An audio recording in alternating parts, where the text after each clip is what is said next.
Hallo Freunde, willkommen zurück zu .NET API Review. Um, the issues marked 11 still fit on a screen, though we have to scroll to get all the ones marked as future. Yeah, one of those is mine. Alright. Um, and also by not being here last week, we've accumulated some red issues, so let's just dive right in, and we'll start with closed attribute, .NET Runtime 128161.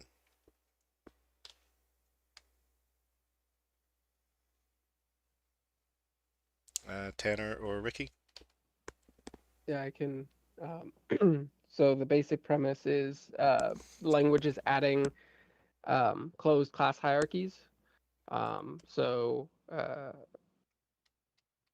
effectively, that means you can declare a type, and the set of root types that can instantiate it are limited, and they can only be within the same assembly. That doesn't necessarily restrict other assemblies from deriving from those root types. So, for example, in the example there, you've got animal with dog and cat. Animal is the closed type, so the assembly that declares animal is the only thing that can derive from animal. But because dog and cat aren't sealed, other assemblies can still derive from dog or cat. Just an important nuance for the closed there.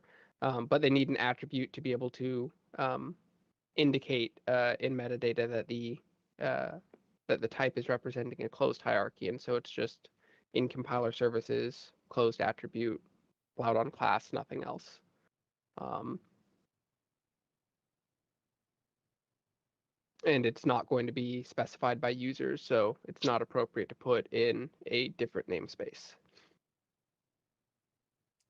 Right, because you'll use the language keyword. So my perspective on it is, since this is not a thing that is ever going to be looked at by a human or typed by a human, it doesn't need to use a good word.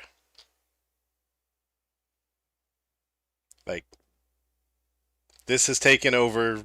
I cannot think of very many reasons why anybody would want to do open square bracket, closed square bracket, but this is taking a one word attribute name for a thing that no one is ever supposed to type. We need to insert either unspeakable characters into it, or at least call it like closed type attribute. I'm fine with closed type attribute. I don't know that it needs to be like unspeakable. I was curious. I guess this is more of an LDM question, but like, why can't I hear it from dog or cat? Like, isn't that almost always a bug? Like, should we just make the attribute inheritable and just say anything is like effectively, it's not sealed, but like you can't derive from it from another assembly, even the, you know, indirectly derived classes. The hierarchy is still known to be closed. That is, you know the full set of root types for it, and therefore you can exhaustively check in a switch, even if you can have assembly be declaring like Schnauzer, which inherits from Yeah, it's dog. just weird, right? Like I get that you can seal everything. I just don't know that you want to, and that it's almost always a bug. Like or what not to rather. Ricky, I see you've got your hand up, but we're not like exactly like LDM here. It's more of a free for all. It's a So chat just out jump meeting in. because I can't see the live stream and the hands That's at the true. same time. Okay. Maybe could I respond to Steven's question first and then go back to Jeremy's? Sure. And it's Steven's was Stefan, by about, the way. Sorry sorry, to interrupt. Yeah, no That's worries. okay, Stefan. Unlike Steven Toe, it's Stefan. Oh, Yep. thanks. Um, okay, so yeah, the design does not sort of propagate down sealedness or anything like that to the subtypes. Um, because we didn't see an intrinsic need to do that. It's sort of something that we assume that users should remain in control of, whether you want to mark it sealed or you want to mark it abstract or you want to mark it closed or not. Um, Sort of you will get the behavior that you want in terms of that. Um, yeah, in terms of exhaustiveness, also the goal was to just ensure that any given closed type can be exhausted in a switch expression by its subtypes. And whether the subclasses are sealed or not, you can still sort of handle case dog, handle case cat, and you've handled them. And if you want to add the additional restriction, we kind of ask that you go and do that. To respond to Jeremy's point about the name. So first, I think that the name should be speakable because we do have a precedent of people being able to declare this themselves when they're like down targeting and stuff like that. I think that a decent precedent for the name might come from we've got existing attributes for like is read only, which is applied to read-only structs as well as other places, maybe certain parameters, things like that. We've also got is by ref-like attribute, which is applied to ref structs only. So an alternative name for this might be is closed attribute. Closed type attribute is also fine with me. Just thought I would raise that as well as sort of a precedent. What about interfaces? Yeah, so we anticipate that this feature might grow to allow other type kinds like interface or enum that sort of have their own related, right, sort of morally related, but distinct semantics. And so we would maybe want to expand the attribute targets of this attribute in the future. But for this release, we're only doing classes.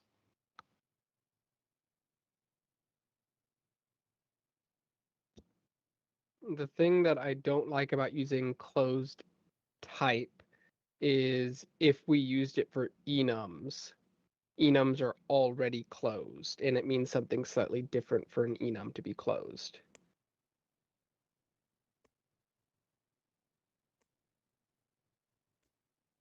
Yeah, the semantics, if it helps clarify, the semantics we were anticipating for closed enum is that there's sort of more of a guardrail against, converting types that aren't explicit, converting values that are not explicitly named to the enum type, casting 42 when there's no named case for 42 in the enum declaration, and stuff like that. I'm not sure closed hierarchy makes sense either, given that there's no hierarchy for enums. And it doesn't close the hierarchy, it closes the direct level. Yeah, maybe is closed set, and what the set is implied.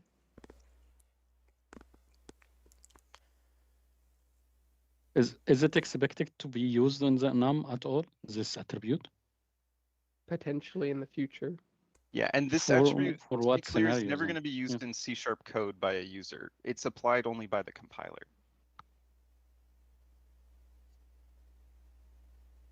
The scenario for closed enums is exactly what Ricky had basically said. You have an enum that declares, for example, cases 1, 2, 3, 4, 5, and so therefore it should assume that you're never going to add a case 6, and it should block if you tried to, or warn if you try to cast an unknown integer to the closed hierarchy, because you're creating an unrepresentable value. As a meta concept, would we then consider it a breaking change to add something to a closed attribute or a closed enumeration?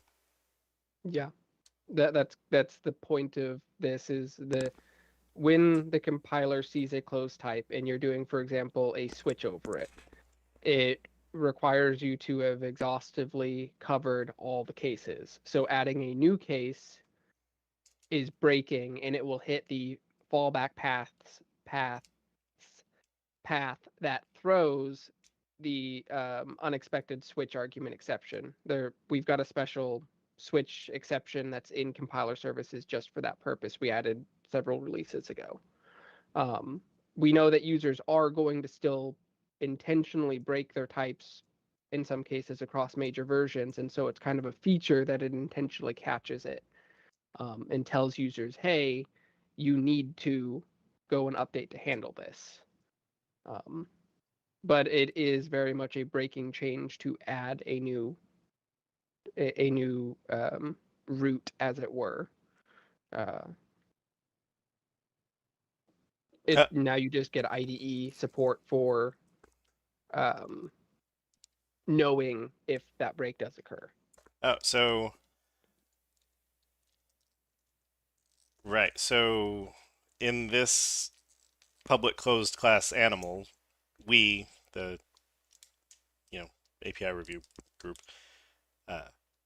should pay attention that hamster can never be added in a future release Correct. Because it would break because we don't let the downstream. BCL ever incur compile breaking changes. Yeah. So if we ever use closed, we need to be very explicit that um, it that we can never extend it in the future, or if we were to decide to, that it will break roll forward for anyone.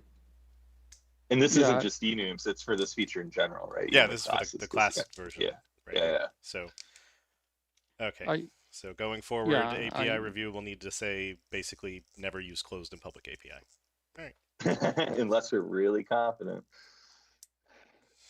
I can think of no cases that we would ever.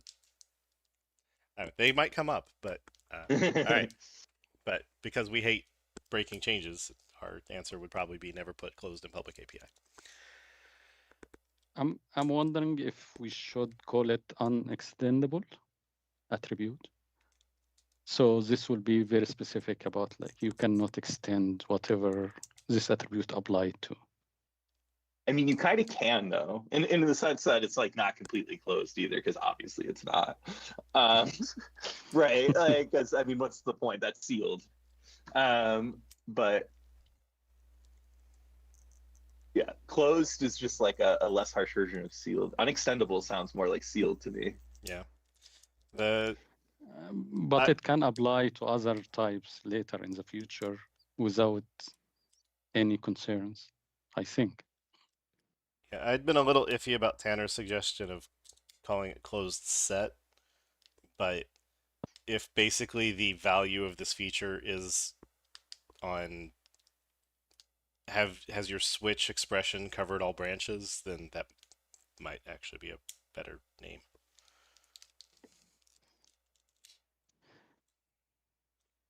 Yeah, I mean the word set indicate to me a collection. So this is how Yeah. I- Like a Well, collection and type. Yeah. It, Yeah. it is effectively collection. It's in the case of class, it's a collection of types, and in the case of an enum, it's a collection of values. Yeah, in the very abstract sense. If you can move up to the type level. But yeah, I don't mind closed set attribute. Closed type is fine too. Maybe a little less descriptive, but Yeah, and I think that slapping an is prefix on it on the one hand is ugly. On the other hand, no one's supposed to type this, and all the other compiler ones say is. So, is closed set. Uses C# closed keyword. I mean, like, because no one's supposed to type it. Like, I mean, it doesn't need an unspeakable name, as in the only the compiler can generate it. But like, honestly, if this was just called C# language feature 417, like, no one would care. someone's gonna do something, right? Where they're gonna write like a source generator reflection or something that's gonna like reference this attribute. Sure, but they could reference it if it was C# language feature 417. That's why I'm saying we don't need a My real concern is that we don't this is I'm just gonna say a sexy attribute name, and we should not waste a sexy get it. attribute name on a feature that no one's supposed to directly interact with. So, It is in compiler services, but it's fair because you import it for more than you should already. So it might be. Yep.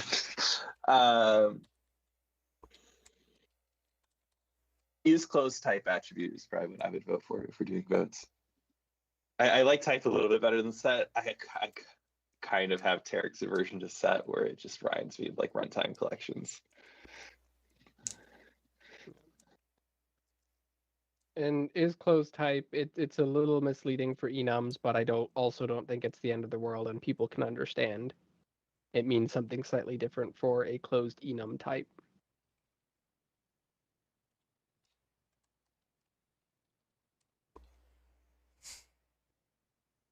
I'll throw in case and switch, because why not? Is closed switch sounds more like a light switch in the off position or on position. I don't. EEs are weird. I don't know which way they think it's closed. I guess closed means electricity's flowing.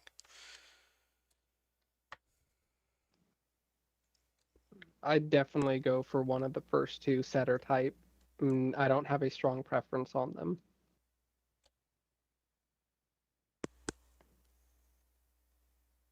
I would prefer closed type.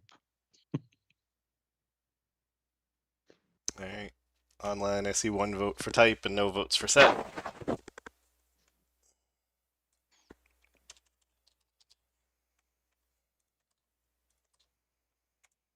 All right. Is closed type attribute? Okay. Happy? Yeah. All right.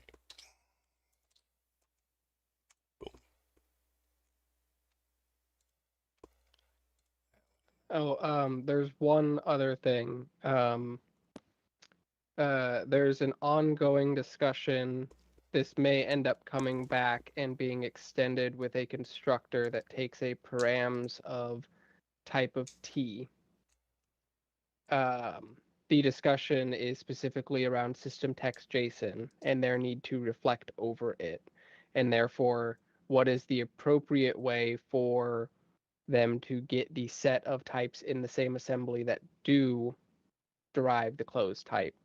And there's basically a discussion of, should we just do the scanning for all types that inherit from the type with the attribute, or should we explicitly put them in the attribute and allow resolution of them? But just a note that it may come back with that extension if the runtime folks say that encoding the types in the attribute is better than scanning for the types that derive from the attributed type. Fair enough. To just throw my engineering perspective in that. That sounds terrible because now the scan and the explicit list could mismatch, which means there's an error state that doesn't otherwise exist, so you shouldn't pursue that feature. I kind of like it. I mean, as a consumer of the API, the compiler's going to get it right, and if someone wants to specify it themselves, do it at your own risk. Yeah, if the compiler gets it wrong, then something is very wrong. Sure. I don't expect the compiler to get it wrong, but you can handwrite IL, which means that an assembly, or you can IL edit an assembly after the compiler is done with it. So the thing that the runtime loads and the thing that the compiler sees don't have to be the same. Yeah, that's one of the things that is being discussed is how would it impact, for example, the trimmer? Would the trimmer have to be aware of the attribute and updating the attribute, for example? But just like all the cryptographic key types that write down the private key and the public key, and then now you get to decide what to do if they don't actually match. Just don't write down redundant information because now you have to decide what to do if they don't match. It's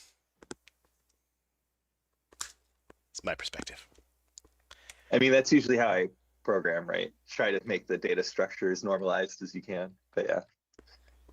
Yeah, I mean, sort of on the LDMs, if it helps, the LDM side sort of considered whether to do this, and we leaned against it because we essentially felt that scanning the base type column on the type def table is essentially the work we need to do. It's comparing, like, you know, for a large project, maybe like a few thousand entries in that table, and we just didn't consider that to be sufficiently expensive to say, let's go back to the type and add all these attributes to it. That was sort of our perspective at the time. I concur. All right. Anything else on this one?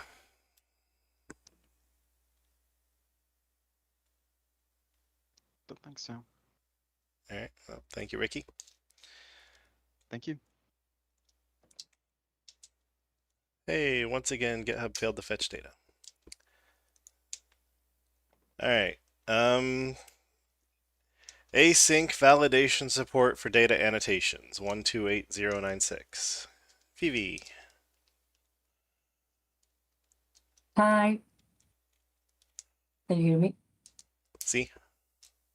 Buenos dias. Buenos dias. Okay, so today I'll be presenting a proposal for adding async validation support in system component model data annotation, which is a core validation layer used across the entire .NET product suite. Data annotations validations have been synchronous since its introduction, like over 17 years ago, when it was introduced in .NET Framework.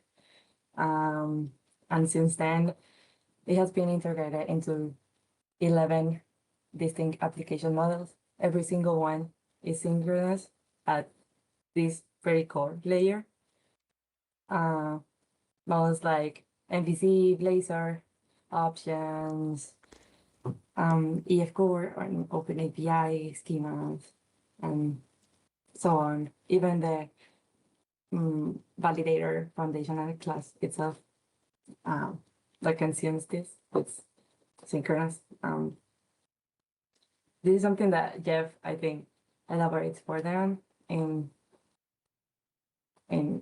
here. I'm gonna send just in case you want to check it out because it's really interesting. So this is important because modern applications frequently need to validate against external resources and do things like database uniqueness checks, connection string, reliability, and just in general external API calls. And today, only option is to block IO inside the isValid method, meaning thread starvation in ESP.NET Core and frozen UI in Blazor server. This was brought up by Steve Sanderson back in 2019. He stated back then that this was something that developers have been wanting for more than 6 years. Then he planned async validation for Blazor back then, but it was never implemented because of this underlying limitation of data annotations not having the async primitives. Anyway, so the goal for today is to provide that core async validation for unblocking all these downstream consumers that I just mentioned. This design was authored firstly for, this was designed by Stephen Halter and in collaboration with like Jeff and Limrod and Damien, and this is like a first team effort. So many options to do this were discussed. So if you see if you go down, Jeremy, you will see the options like having a isValid async virtual method on the current validation attribute class was considered, but rejected because of the reflection days limitation. Another option that was considered was, oh yeah, thank you. It's a little of a big description. Another option was having a separate async validation attribute, not deriving from the current validation attribute, which was also rejected because of the consequences of it skipping silently, which is the worst outcome for this API. Another option was having an async validation attribute interface that was also rejected because of discoverability. Basically, users will need to know to implement an interface and also inherit from validation attribute. So the chosen one was the option C, which was having an async validation attribute deriving from the current validation synchronous attribute. Because it gives a clear separation of async only attributes. It's a new type. There is no silent skipping. This is still considered a validation attribute because it grows from it. So the validator still discovers it. But it has a clean failure because the synchronous is valid will throw invalid operation exception, directing users to use async APIs. And also it offers a dual mode support because the is valid method is not sealed and can be overridden. And yes, to provide a synchronous fallback in case user wants that. So the most important part of it is the throwing cleanly because since it's like a new async option, we don't want this to be silently skipping. That was a consensus reached by the team behind it. So yeah, this API surface introduces three main things.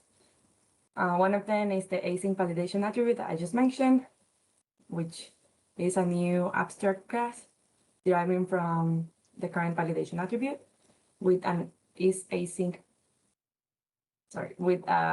valid async as the override point and a get validation result async as a public entry point.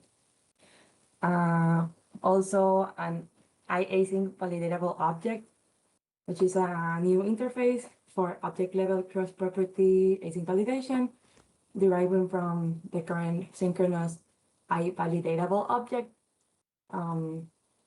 with a default interface method that throws, again, like the async validation attribute, invalid operation exception for on the sync side.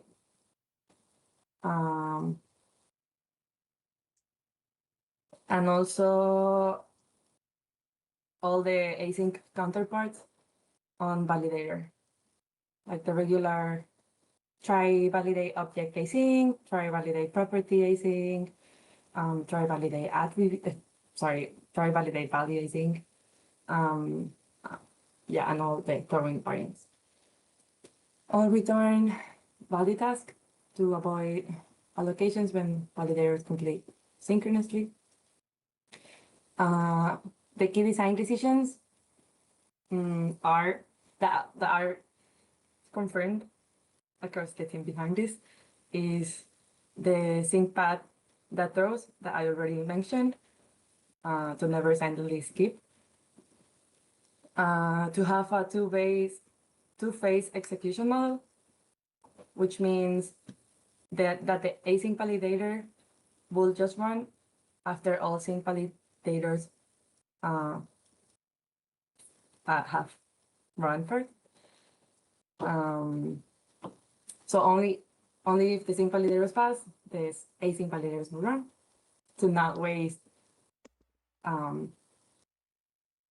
So to not waste IO operation, sorry. And also parallel execution. Meaning that the async validators will run concurrently across property, maintaining the prioritization that the validation attribute already have, which is that if the sync required fails, then all the following async attributes are skipped. And that sync over async is deferred. I think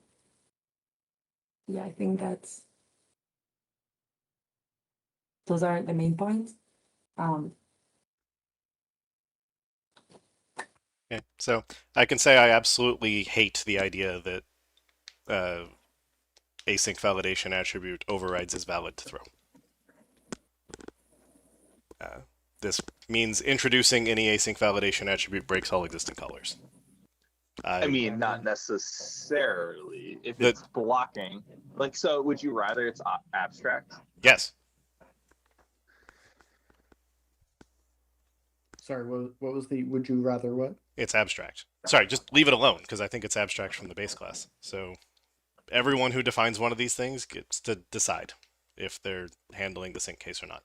I think it's a very important decision they need to make and not one that should just be that the easiest answer is to not pay attention to it. And I mean, if I it's guess it would be okay.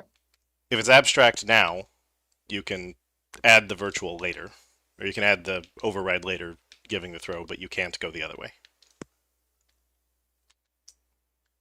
So you could take user feedback that everyone just absolutely makes the sync version throw and say, fine, we'll make it throw. Or everyone could say they just do sync over async, and then you could do that. But I think that having the default be throw and you don't have to think about it is the wrong answer. Thought should happen. Yusuf? Yeah, so the base validation attribute already is valid as virtual, so it's already not abstract. So Oh, that's why. Because I'm like, that does actually make sense. But I'm like, why did we do it that way? That's unfortunate. Why in the world is it virtual? What's it do? False? Because there's the two different entry methods of is valid versus get validation result. And we needed you to, we started with one and then we flipped over to the validation result approach. And the intention, shouldn't say intention, what we shoehorned in was override one or the other. And we'll figure out which one you overrode and call it from the other. So we've already sinned here, basically. Yeah, Yeah. yeah, the original sin was in Net Framework 3.5, and then during Net Framework 4.0, we doubled down on that sin. No, it looks like get validation result is not virtual.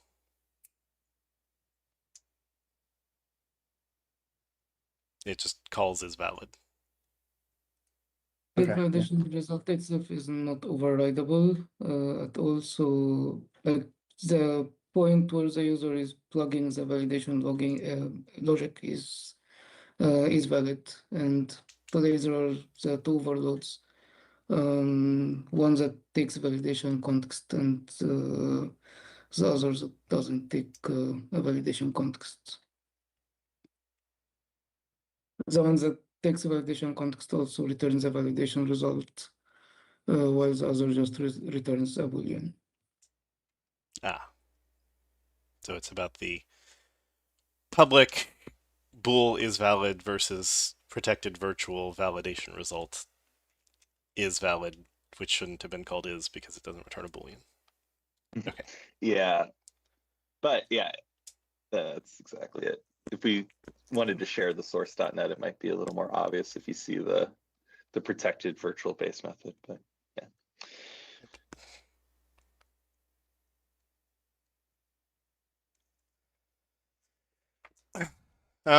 Okay, well, in that case, there's no fix for that, is there? I think you just got to keep on sinning and just throw the invalid operation exception. You can override it.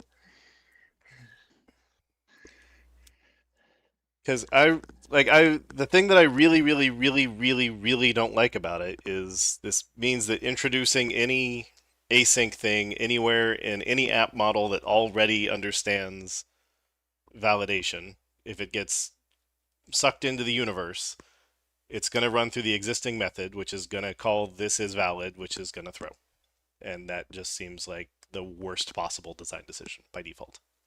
It seems Yeah. like that on the surface, but that is absolutely what we have to have happen though. Probably better. Because yeah, otherwise we can't allow any possibility of validation succeeding or presenting a user facing error message. It has to be developer facing can't work around it kind of thing until you take compensating action.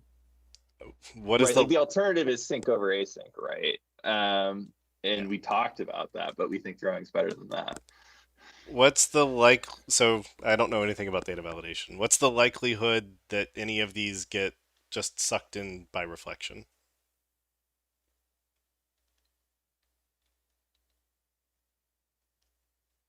Like if one of Fair, these gets yeah. added to a library somewhere, is it going to end up in a validation context, or does somebody have to go actually slap it on a type and therefore they should have tested their change? Yeah, you've got to slap it on a type. Now not quite contrived scenario you're describing is if in an enterprise you have a library that is your base entity types library, and all of your domain types derive from a base entity type, and some developer and some team adds an async is unique identifier attribute to your base entity type, and then other developers pick that up and now validation fails, but that is the intention. I shouldn't say validation fails, validation throws, which would be the intention.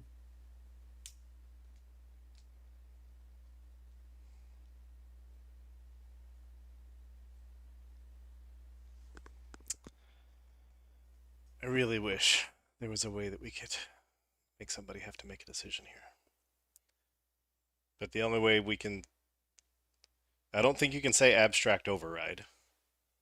I don't think you can put it back to an empty slot. You could say new What- abstract, but then you're actually separating from the previous slot, which is worse. Where did Ricky go? We need a language feature. So what you could do is you can add the new slot, forcing people to think about it. You can then override the original slot and have it defer to the new slot. Well, that's the sync You- over you- async. So you either risk skipping or you risk doing that, which is Well, arguably worse than a developer exception. It's not sync over async. It's causing I guess it is sync over async. But the point is, it forces users to provide an implementation, in which case they can then do the right thing. The problem is like that might work in development and then just like fall over with thread pool starvation in production. And as Right. bad as like throwing an error during development is compared to throwing a compile time error, that's still better than like something you only see until production. Yeah. Theoretically, that's legal. I don't know which version of isValid that's going to call. Presumably the new slot, because it's the most appropriate at the... I see what you're saying. Okay. I don't think that as written is quite legal, because they end up with the same name in the same method. So it's not quite like the interface case where you can be explicit with one and Right. have it defer to the...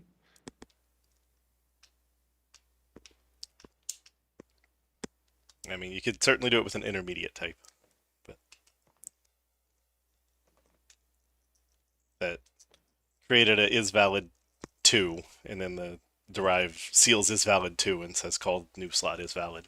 But that being the idea of you could new abstract and route the old virtual into the new abstract, maybe. But you might need an extra type.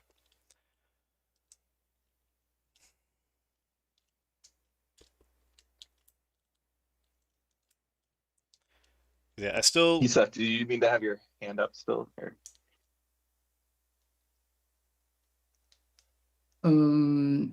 One thought that I have here, like if we basically want to force the users to override isValid, the synchronous one, we could have a rodent analyzer. We could even choose it for it to be error by default, which probably I'm not aware of any analyzers where we have done it as error by default.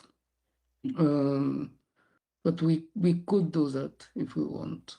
So it's essentially becoming abstract via an analyzer instead of directly by the language. Chad is actually telling me that abstract override seems to be legal.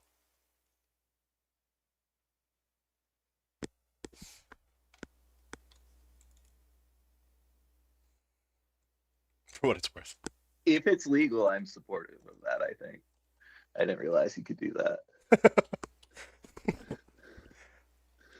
Which presumably is basically saying the same as that.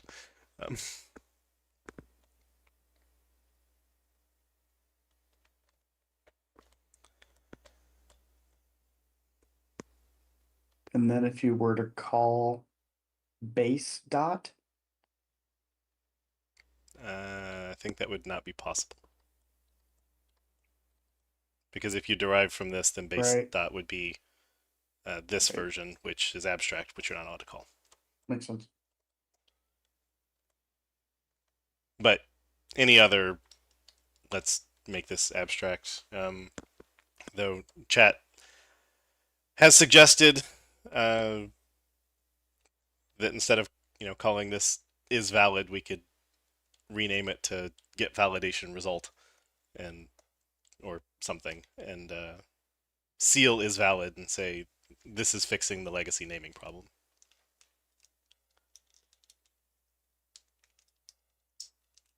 Still wouldn't fix that if you wanted to dispatch to the previous base is valid.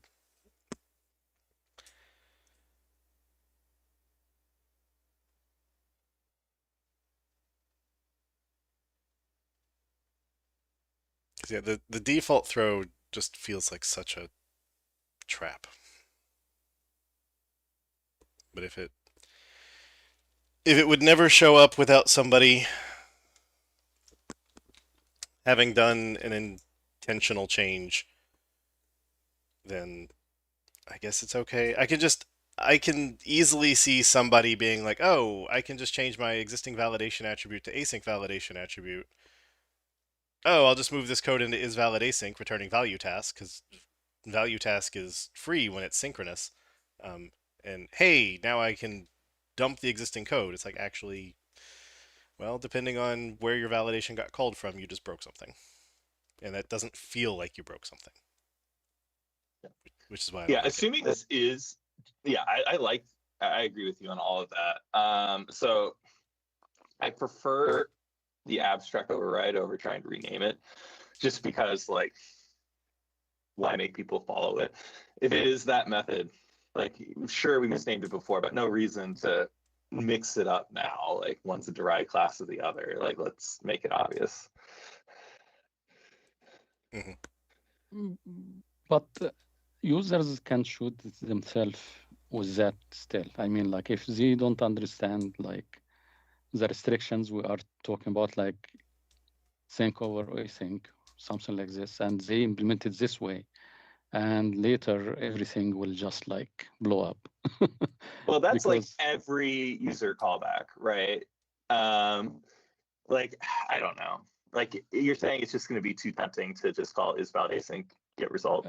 right, yeah. Because Yeah, the problem that I'm having with the design evolution here is that with what's this, year 11, that you make a .NET 11 async validation attribute, but you run it in a .NET 8 host.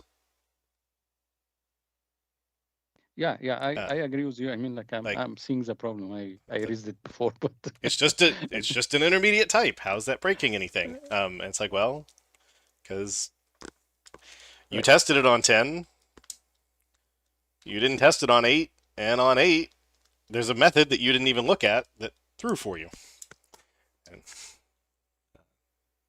Or if 8's out of support when 11 comes out, then you tested it on 10. Sorry, you ran it on 10, but tested it on 11. Right, and to be clear, this has like a net standard kind of thing, so it will be usable on 8. Yeah, I guess that's even so. If validation exists in net standard, that means that the only net standard call that you can do is to the synchronous path, which means net standard calls of validation are going to 100% fail for any type that Right. hasn't encountered the failure and then gone back and overridden to get rid of the throw to then do something, which again I think would have been better if we just told them you have to make a decision here. Right. And people know, like, if you have to write the code that does sync over async, even if it is obvious and easy, like, that's on you to an extent. Like, I wish we did, what color is your function, right? Like, I wish C# didn't have this problem, but it does. So, like, I don't know. Like, I think we should just make it obvious to the user that this is a thing that can and probably will be called, like, make a decision. So I think I agree with Jeremy. The part I worry about is kind of back to the tempting comment of by throwing, we can give it a very clear message of exactly why it's throwing, that with an async validator, this can only be validated by way of the async entry point. Unless you override it and do sync over async yourself or provide some fallback. But by doing the abstract, which I don't know that we can guide them into one of those three paths as the starting point as clearly.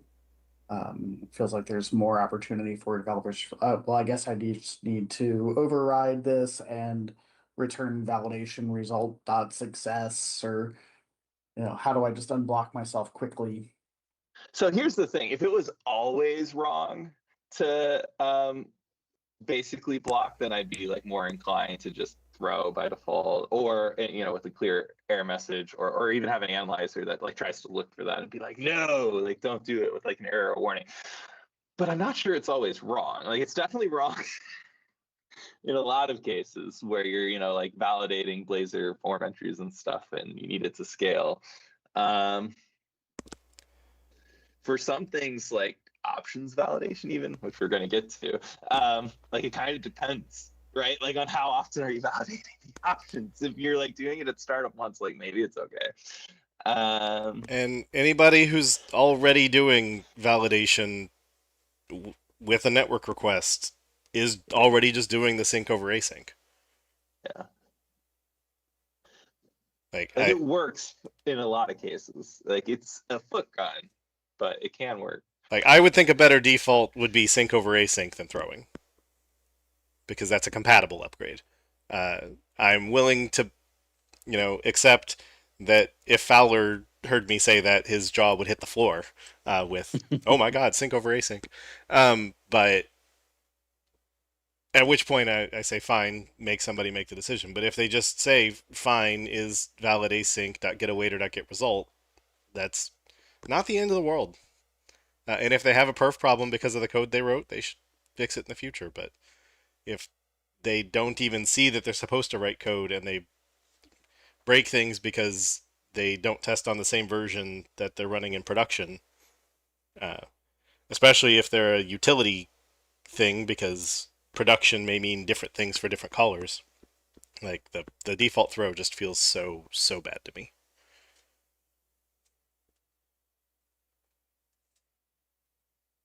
And the only reason that I think it's worth this group harping on is because override versus abstract override is actually the public API. So.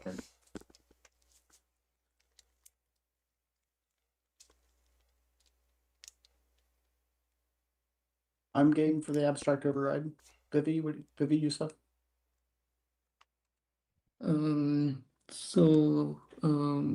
I was thinking about the usage of value task here, because there are two things in mind. First is, I guess in most common cases, when the validation is succeeding, this will be returning null validation result.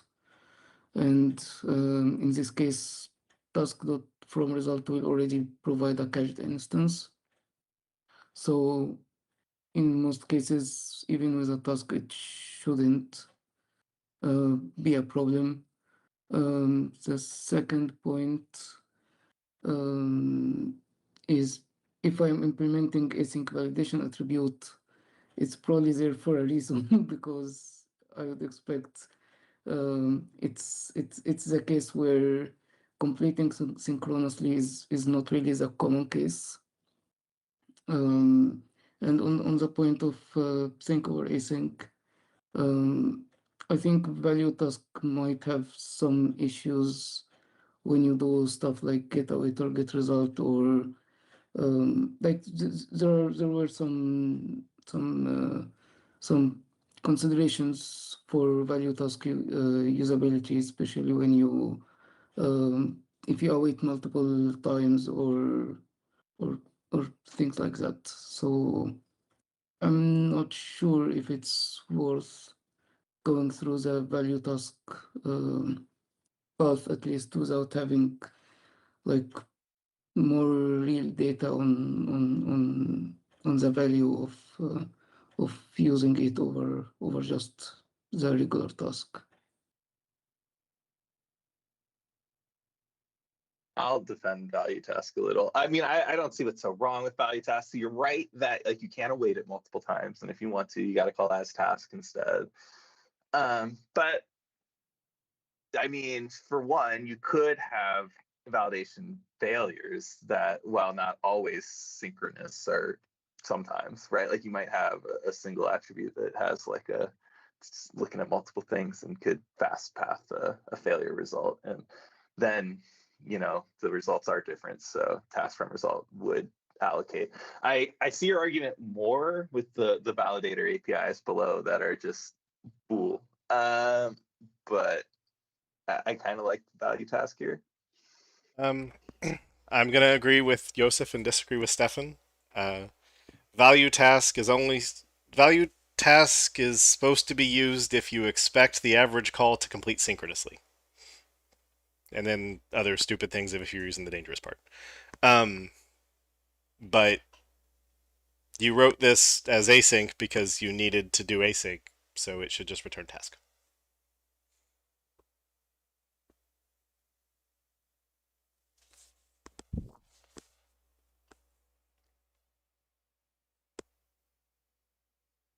The validator API, because it can very quickly end up failing due to the synchronous calls, value task to me makes more sense there. Because it can return without spinning up the async state machine. But this one you expect it to always spin up the async state machine.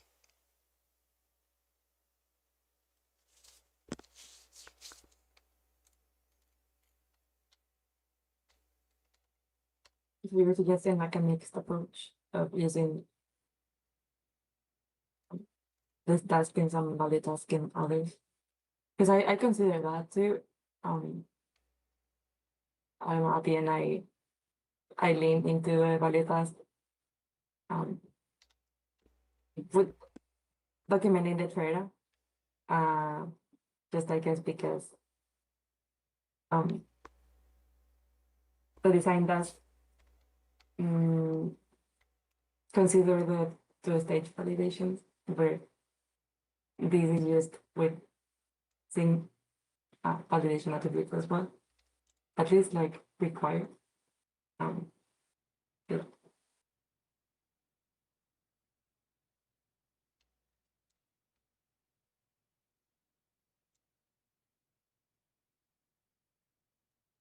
I heard that a little choppy. Did It was anyone a else little catch all of choppy that? to me too. Sorry. Can you repeat yourself?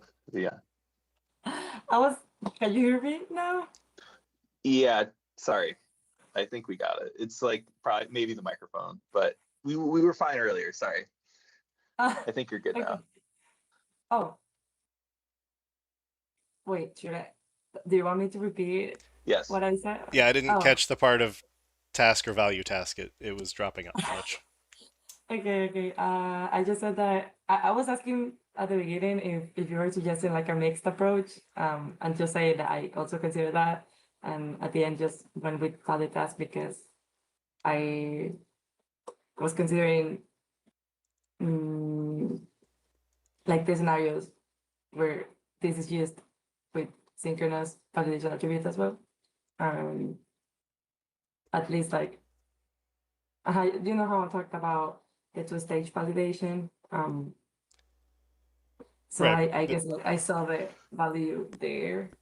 I do too. So I'll defend my or our side a little harder. Like I do think it's pretty common to have like sometimes async kind of scenarios, right? Where it's like validation can fail synchronously due to like caching or whatever, and you just know. And then like every once in a while it might go async, and therefore you want to make, you know, you want to use the async attribute to stop sync over async. And then furthermore, like this is kind of the inner loop, right? Like this is often put on like each property, and you're validating a lot of things at once, and you're looping over the async enumerable and so on and so forth. Like I don't see why we would intentionally choose the more allocatey API, even if we don't think it's like that much of a difference most of the time. Also, it's just like not called directly by user code a lot. So I'm not too worried about like, you know, people messing up by awaiting twice, which we have analyzers for anyway.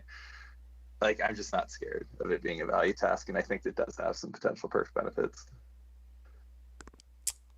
Fair enough. But just as a reminder, the flow chart that Mr. Tobe gave me to put in the book, you know, with consultation with the rest of the group, was value task is if your method commonly completes synchronously, value task. In all other cases, task.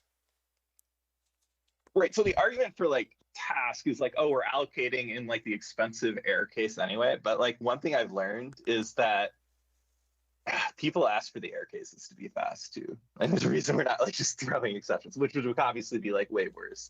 But yeah. Yeah, but it's also changing. That, Because yeah, of I knew you were runtime gonna bring async. that up. But then like why, I mean, are we just prohibited from adding value tasks to APIs now? No, it's the use of value task needs to be justified. Right, and that I just justified it as it's commonly sync, or very likely could be commonly sync, and Yeah, it's so like called by the framework. and that's actually so. Your statement that an async validation attribute is probably async because of cache refreshing policies or whatever. That I would say is the most compelling argument for value task, is that if the expectation is the average is valid async actually completes synchronously, and is only async for, oh, I need to go ask this every, 3 minutes or whatever. Yeah, I don't know if that's the average, to be honest. I mean, obviously you're creating it, but I do think it's pretty likely in at least some cases. I think if if this attribute is going to be applied to like validating like file IO or anything like this, I don't think value task will be suitable here. I think this attribute, I mean async validation attribute, is going really to be applied to, in most cases, to the scenarios that it read async. Otherwise, people will just apply the other one, the sync one.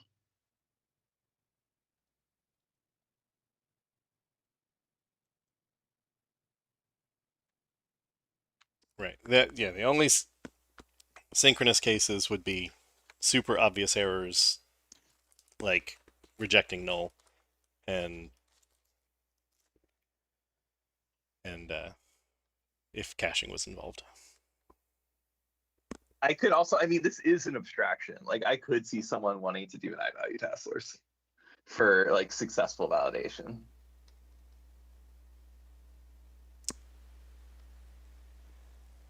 That's actually async. Right. I mean, yes, the flow chart did not say or you're virtual. So. But like I do see that like for people who are perf conscious, like I just don't want to like force people off using this in doing something hand rolled just because like they now have to like allocate for like every async validation.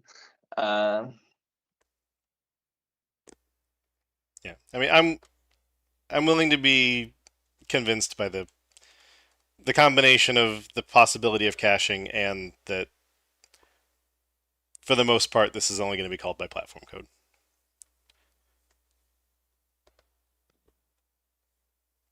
So I can, while I think that task is the better answer, I can withdraw my objection. I would kind of hope that caching isn't a heavy use case here. If the point is that you're validating something right as you're about to save it. But, you know, I think it also depends a bit on how the implementation is going to end up, especially with runtime async. With runtime async, value task is effectively not needed anymore outside of specific scenarios where you can't observe that the task can like avoid being instantiated, like multiple return inline boundaries and other things. So I'm not sure it's even needed, and I'm sure the guidance is going to change here as the feature comes online, and it's going to differ between net standard and modern.net. Is that a net standard or a compiler version? It's net standard. So unlike some features, runtime async depends on the runtime. So regardless of compiler version, you have to actually be targeting the latest TFM. Gotcha. So regardless of compiler version, it doesn't matter. You have to target .NET like 11 plus or 10 plus or wherever we enabled it as official.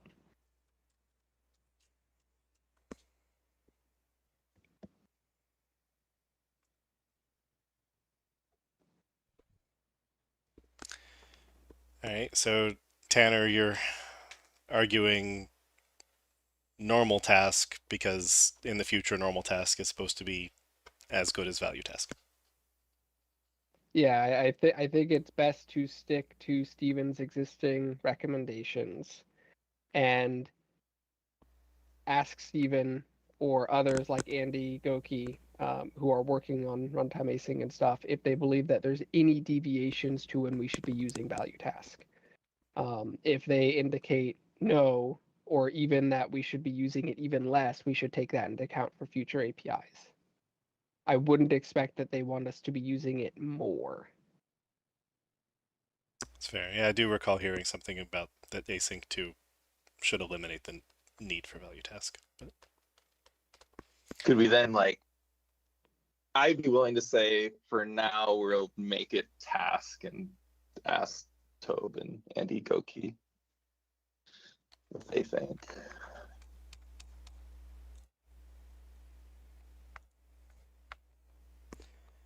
all right. So are we settled on abstract override for the synchronous case?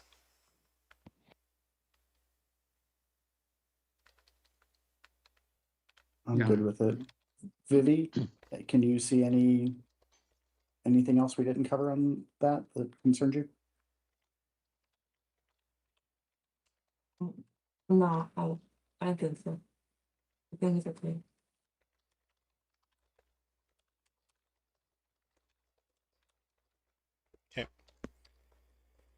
And then for async validation attribute, change value task to task. And then we can discuss the others when we get there. I was about to say, I assume it's going to be everything at that point, but I guess we can get there when we do.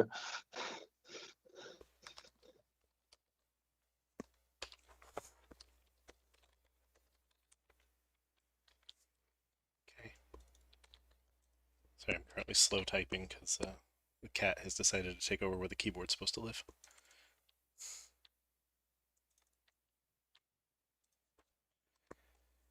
All right. Interface with a dim overriding a base member, which is our one rule about dims to not do. Except since we're saying be abstract in the class, I think that means we're going to just delete the dim. But discuss. Makes sense to me. It's consistent. We only did it this way because of the attribute, I'm sure.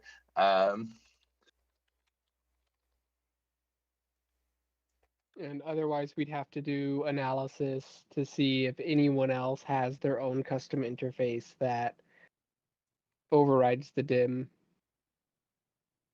Although since this is a new interface, I think it avoids the problem. I think it's only existing interfaces you can't do it on. New ones are fine because no one's implementing the new interface. And so therefore they can only when they do implement it, they will have the conflict then and there. That's true. The diamond problem would be possible, but it wouldn't be a surprise on a future version. Yeah, it'd be they're intentionally doing something to put themselves into a diamond scenario. But since it's there for parity with override throw when we changed it to abstract.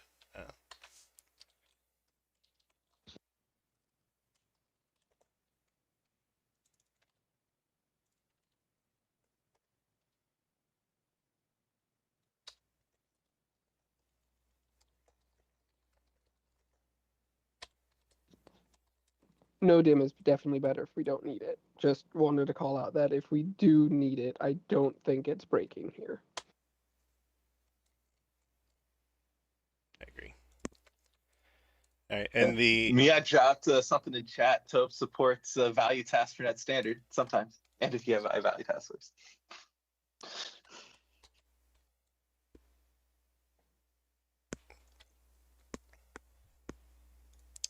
making we the spent answer enough time on that though. the everyone's favorite. It's complicated. Yeah. But yeah, we can move on. I'm sure we discussed it enough. And the three constructors are just the same as the three constructors of the base class up here, right? I think so.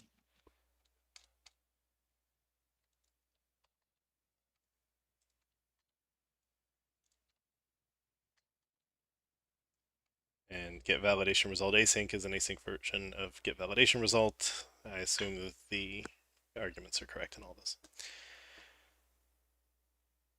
Yusuf, Jeremy can't see your hand, so you can also just talk. Oh yeah, this is just a shout out meeting. So for the async validatable object interface, does it really need to extend the synchronous interface, or could it just be like its own interface? We don't want it to be skipped accidentally by old code that only knows about the synchronous code path. We'd rather the person who wrote the interface implementation make a decision on what to do if a sync validator pipeline comes across it. Wait, that's fair. And if it didn't extend the base interface, then probably would have a doc somewhere that said best practice is to be both. And so just be both. All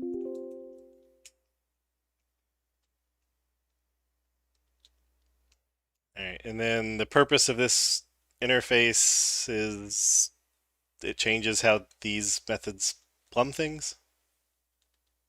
If a thing's this interface, it calls its own method, and if it's not, it looks for attributes.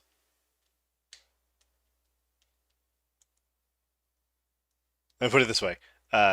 New interfaces are always bad, unless we need them. So, do we need this? I think we do. Yeah, I think this is an important scenario because you don't always want to do attributes, right? Like, I don't know. Yeah, I've just it's useful for the same reason it exists for the same counterpart. Like it has its benefits to do it through the interface instead of having like attributes. And Vivi, do I recall correctly that validator will actually validate both? Like if you've got attributes, it'll validate the attributes, and then it will validate the interface based approaches. Yes. fair enough. But an I-validatable object being an instance, aside from the one time it's a value, changes how the method functions. Mm-hmm. and therefore you want the async version for the async version, which makes sense. I just wanted somebody to say that it was needed. Because it could have been that the design of the feature was the other way, that it started with the interface and then moved to the attributes, at which point maybe you wouldn't want the interface. But... All right. Yep. So first it's property attributes, then it's objects attributes, then it's the interface. And it does it all looking at the code.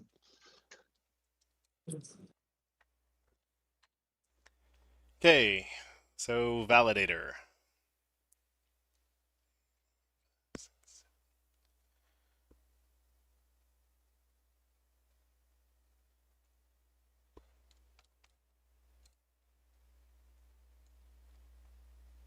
Suppose we're making these all tasks. Otherwise, it's pretty direct translation. I hate that validate all properties is apparently false by default, but that's I'm sure there's history. I probably have to read that document.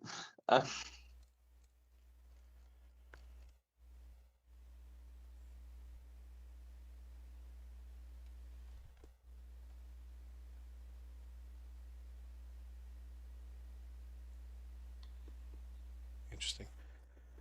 Oh, probably the false is stop on first error, and true is stop on first error per property.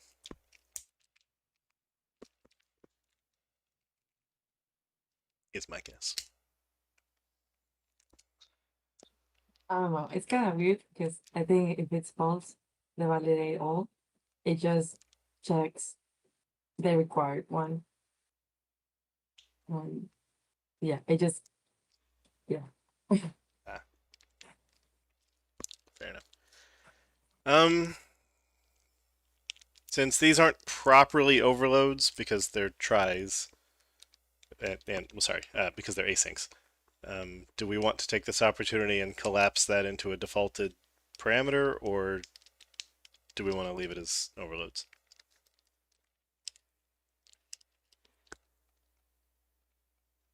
I think we want to make it as one-to-one as possible. Because then, like, I mean, it's already hard enough, like, thinking about, you know, overloads versus default properties, and then having to think about both. Like, we might as well just use the pattern. Like, if we used overloads before, I think we should use it now. Because I don't want to end up in a spot where, like, oh, we could keep on following the pattern for sync, but not async, or vice versa. It's fair. These are questions I have to ask. No. Yeah, good question. But that is my point of view. All right. With this running async now, do we need, is just I collection a validation result acceptable for collecting those results, or do we need to do something, or do we need something that has concurrency more in your face? I think it's fine. Like, you're supposed to wait until the thing finishes right before you look. But I don't know. Yeah. Like, otherwise use the lower level APIs. Yeah, something related to what Jeff is saying here. I mean, it's not related to the API shape, but it's related to how things is going to work. Because today in sync world, I believe we have some logic to validate some specific attributes before others. Is it right, Jeff? I mean, like, I recall there was some logic like saying validate requires before the other stuff. So in async world, this will be tricky. I mean, like, you have to block on this order. I mean, before validating the rest, or you need to go with async with every attribute, all attributes, and try to come up with some logic to say, like, async required, like, failed, so I have to fail the rest or something like that. So the bottom line is, like, the order of validation today in sync has some clear ways how to validate it. You have to validate some specific attributes before others. So in async, we have to be more explicit about, like, how this is going to work. Yeah, So I will say that one thing I like about the async validatable object or whatever is it does return an async enumerable, which is flexible, and we do want a way to give you errors as they happen. I know that there's like some Blazor demos and stuff that does that. So having that available in the higher level API, it's trickier for all the reasons that Tarek just mentioned, but maybe we could do it as a follow-up. But I could see people wanting it. yeah, and Vivi, I'll defer to you on the detail, but I think you had that multi-stage stuff set up to do required and then sync and then async or something like that, is that right? Yeah. Yeah, when validating an object, it goes first to required depending on how the flags are set up, depending if it's on break first and all that. And if everything goes okay with required, then it goes to the rest of the property attributes. And then if everything looks good, then it starts with the entity level one. And then after that succeeds with the interface. So we are not going to have something like async required, for example. I mean, like which is need to run before the rest of the sync. I'm just like guessing Right. about But even like, so, like if you say you turn async enumerable of validation result instead of a value task pool, right? Like if that completes and the async enumerable is empty, that's effectively equal to it returning true, right? I mean, it is kind of redundant information, isn't it? I think maybe we have this order of validation in sync world for good reason, right? I mean, you could still keep the order with async enumerable. You yeah, just could this kind was of my basically question. return How early. Yeah, so there would not be a concept of an asynchronous required validator. okay. What do you mean by asynchronous required validator? So the required attribute is special. And it gets that first pass. Gotcha. And yeah, so we are not introducing an async required. So that means the default overloads of the async validation is not going to actually run any async validation unless you pass validate all properties true. Or if all of the required properties are valid. Or if all the But required you can't. attributes pass. But if they all pass, Then you it can moves on to the then you non-required validate ones. them after the facts. Well, but then can there be an async pass on the required ones still? I guess it'd be multiple attributes. So first it's checking that it's there, and then on the same property you could do the. So I see. But you couldn't do an async required attribute. You just need two different attributes at that point. One for the async part and one for the requiredness. I think that's fine. It is a little weird though that then for async the validate all properties is defaults to false, right? Like even though that's consistent with the other ones, does that mean it's just going to check? So once it passes the required ones, it will do the async validation on them afterwards, but only the required ones. I think so. Is that right, Vivi? That if validate all properties is false and all of the required attributes are successful, it does proceed with the next stage of validation, right? If validate all is false and required succeed. Yeah, I think it Yes. proceeds at that point, right? Yes. Okay, that makes sense. This happens in the first step of the object validation for validating each attribute that I just mentioned. Yeah.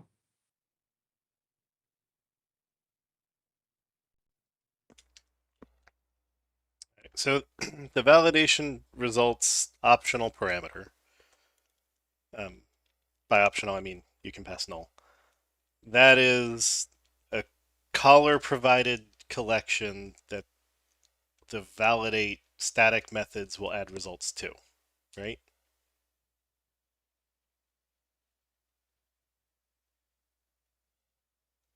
Yes.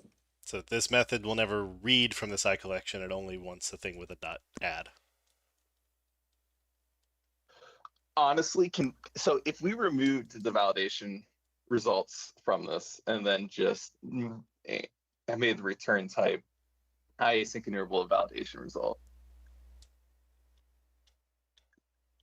you wouldn't lose any information, would you?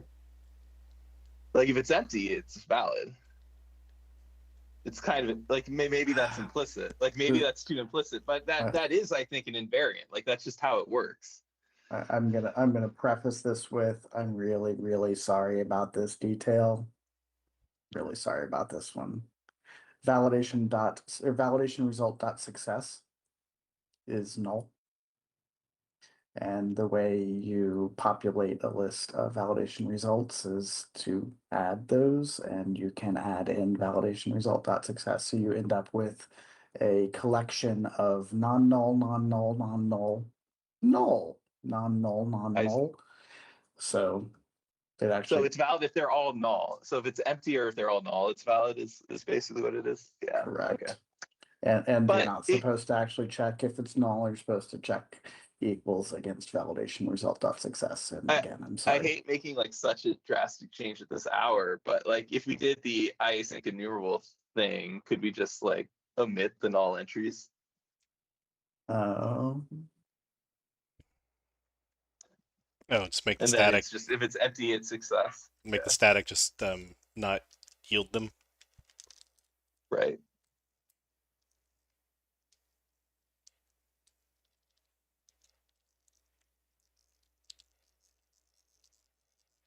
You wouldn't know like when each property succeeded in validation, but I don't know you get that now You don't. anyway. Yeah. So yeah. So I think that's fine. And honestly, it's a little more straightforward. And it's more, I mean, and it allows you to get information sooner, safely. The problem that I wonder if that will create is that assuming that async enumerable has all the same concerns that IEnumerable does, you can't ask if it's empty and then use it reliably.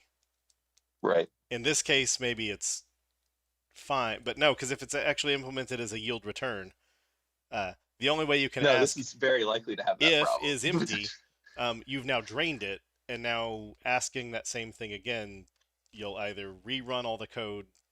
No, it won't rerun all the code. You'll get the same thing in a bad state. I mean, we return the object, right? Like this is our static method. Like we could make a reiterable cached async enumerable thingy. We could call it validation result, except that name's already taken. I mean, I think, you know, as a signature, async result of validation result, or sorry, async enumerable validation result is fine. Like it should tell the caller that try to enumerate this once. If we decide to go the extra mile and make it safer, that's a choice we can make. Right, but it means that.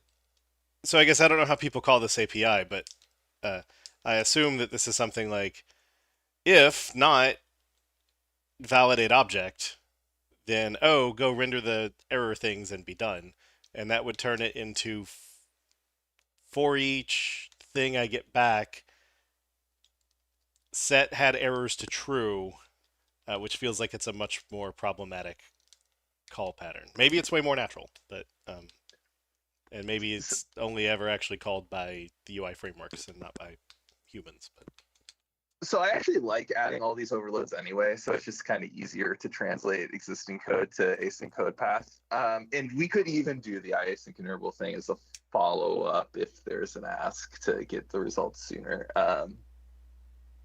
So yeah, I think we should approve what's there. To your point, it's probably a little easier if you're not trying to immediately show validation errors, if you're just trying to show them out once, which is probably more common. Yeah. This is fine. So, yeah, one question here is for validation results. I mean, collection of validation results. So in the async world, I mean, like, you know, you have to make sure that concurrency is supported in this collection. Otherwise, you can shoot yourself. Well, we could Right. just not, right? Like we could make sure we serialize all of our ads, and I think we probably should. Like even if it takes like a semaphore or something, like especially if we're gonna go with this API. Right. Well, I mean, the two options would be either take something out of collections concurrent, which limits the callers, or say that the static method has to be responsible with cross-threading. I would go with the latter. I think it's fine to serialize the call stat. I think we can do that efficiently enough.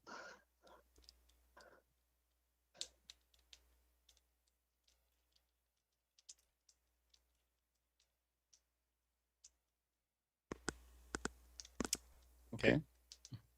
So that would mean leave the API as it is. But since we're talking about all the ones that take a validation result parameter, that means we are talking about the value task of bool methods. So do we want value task here because we expect failures from the synchronous code, or do we want task because of async 2, or what? Well, we don't need value task for failures of the synchronous code because you can cache value task or task of false if it's synchronous. Like you could do task from result false, but it's for the asynchronous stuff if you can do anything smarter. That's true. Since this does have a do the synchronous code calls first, that should finish with task.from result true and task.from result false. So yeah, so I mean, I I think guess task.from you know, result someone who false. is obviously if we kept value task in the attribute, I'd argue to keep it here, but since we didn't, at least temporarily, I think keep it consistent. Okay.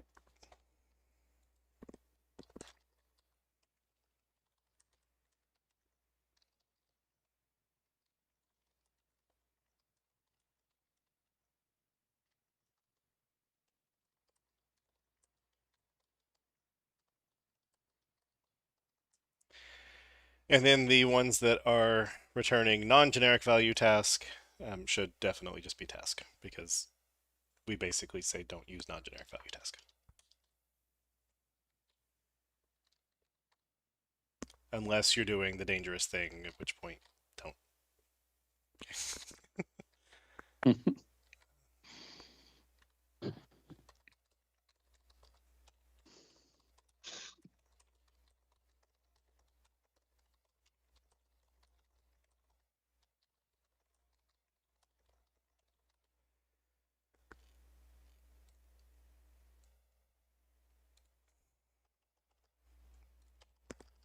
All right. Did we finish this one? I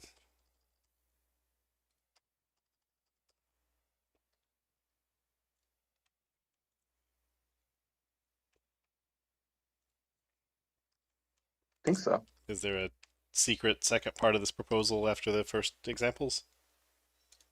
To options one, which is the next issue. No. Yeah. Yeah, Just the making following sure that one. all of this is usage code and not more proposal. All right.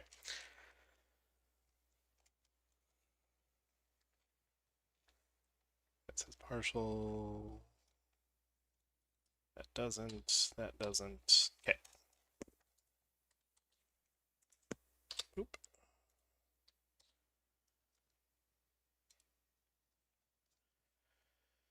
All right. Async validation attribute is or protected is valid is now abstract override, which most of us in this meeting learned was legal. We changed all value task to task. We got rid of the dim because of the previous decision, and iCollection was good enough. Somehow that was an hour. It was task versus value task. That was at least half of it. All right. Boop, boop. I feel like 2 weeks ago it was put API approved at the top again. Oh well. All right. Part 2, async options validation, 128100.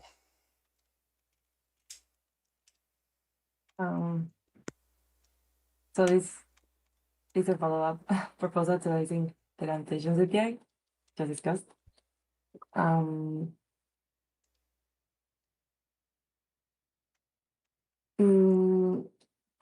This is basically for options pattern to use the just presented async validation attributes. Although just in startup. Oh wait, I'll wait for you to finish typing. All right. I'm ready. Oh, okay.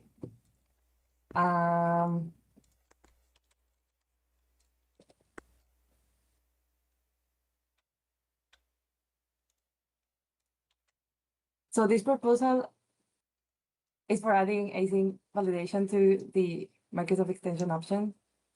But because of the limitation of the current options infrastructure, the proposed API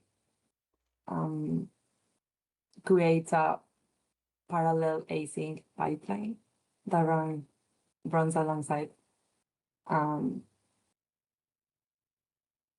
the current option pattern during host start async. The whole So sync create.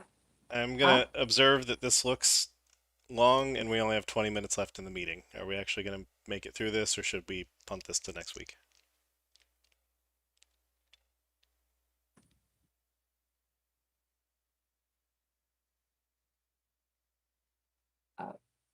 I'll let you all decide. It's basically just async validation on startup and for the manual Lambda based validation too.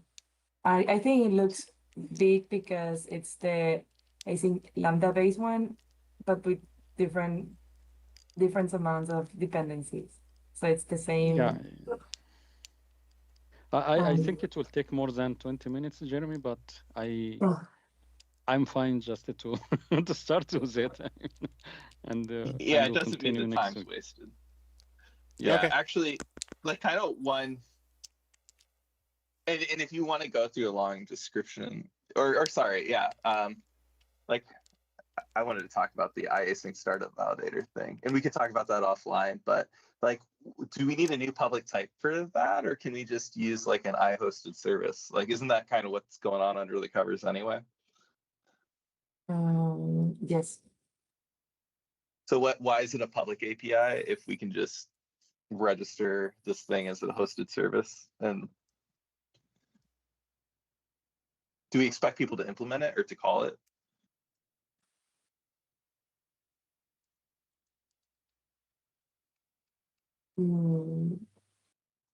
I think I need to check that further, but I think making it public. Wait. I think it had to do with some layering issue mainly. But I think But we can this take is this intended. offline too. Oh, okay. But yeah, no, I think this is intended to just be used, not actually implemented as we mentioned. Okay. Yeah, ideally, I'd like to remove it if we can, but if we need it for some cross-assembly reason, it's perhaps understandable.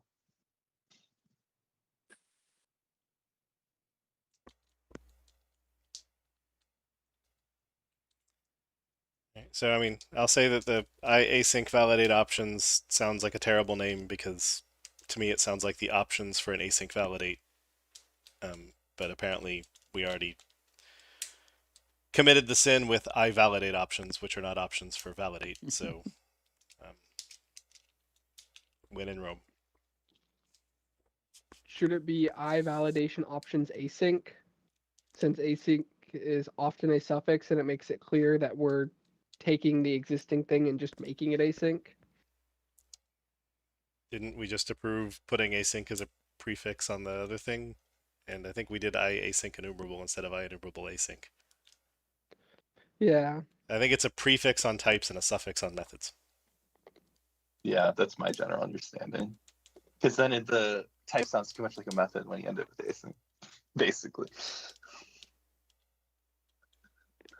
I don't think this. I think this one's just weird wording though. So Because with nouns in English, we usually put adjectives before them. So this is an asynchronous validator. And then adverbs can go before or after, so we can say validate asynchronously. And so I think in the method it's an adverb, so it's allowed to be a suffix. Yeah.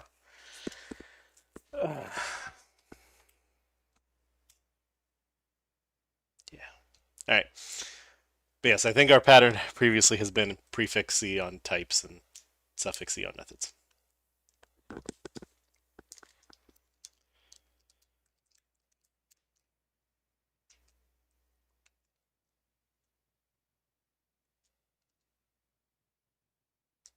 And then, is it intentional that async validate options isn't to validate options? This is opposite the previous one where you wanted it to extend. So in the previous one, you're meant to extend it, but with I validate or with like I validate options, right? We have a default implementation. Am I wrong? No, just kidding.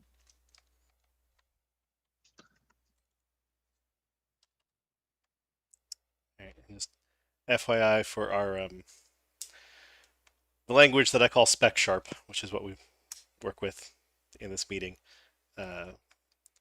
Partial should indicate modifying an existing type. Leaving partial off indicates a new type. So I'm deleting all the partials in the notes copy. not to be confused with the actual spec sharp that was used with Midori. Sure. But this spec sharp supports Tanner generics.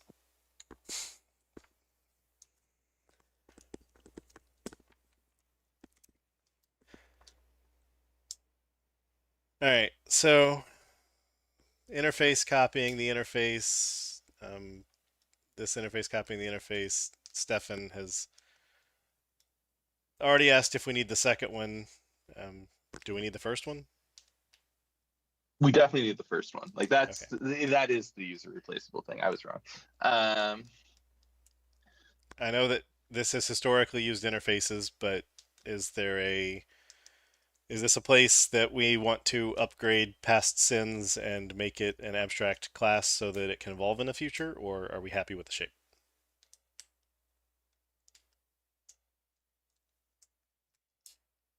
Because remember, we basically never allow modifying interfaces. Well, I'm tempted to have it derived from I validate options, which would preclude that based on your earlier thing. That's not true. You can have a class extended interface. Oh, you're right. Never mind. What am I thinking? That I've never legal. done that before. Yeah. It was the other direction that's illegal. You're totally right. But anybody is going to use it is not be allowed to subclass any other classes if this will be abstract, right? I mean like if we make this abstract class, so this means that anybody extend this abstract class cannot extend any other classes. Sure. And this may be a restriction for this kind of pattern of option validations today. Maybe. Yeah. I'm kind of inclined to go when in Rome here. But in general, I don't like interfaces either. I mean, but I'm just talking about this specific case. Because like I recall also we are going to use this interfaces inside the source generator, option source generator. which is has to declare a class and have to extend this one. But Yeah. I'm not sure if there is. Yeah. So for what it's worth, inside anything indexed by source .net, no type that implements this interface has a base class other than object. So Okay. the existing iValidate options could have been a class, and nothing in the BCL would have changed. Now, it is possible that there are people who've put iValidate options on a type that they have a custom base type on, but all that an interface does is say you have to have a method that returns validate async. And then, like, it makes no guarantees about how it behaves. It can't gain other things in the future without adding new interfaces. They are pure, I need this word to work. And they are syntax without semantics. Well, I they mean, do part of me often is have semantics, though. Like we very explicitly put semantics on most of the interfaces we expose. Like IEquatable is not allowed to implement whatever it wants for equals. It is very explicitly documented that it has to conform with object equals in that contract requirements, behaving with hash code and everything else. So we often put semantics on interface members. We put correct usage documentation. How is that different, though? I mean, if it's a public abstract class and everything is declared abstract, then everybody can do what they want. But if it's a public class and it,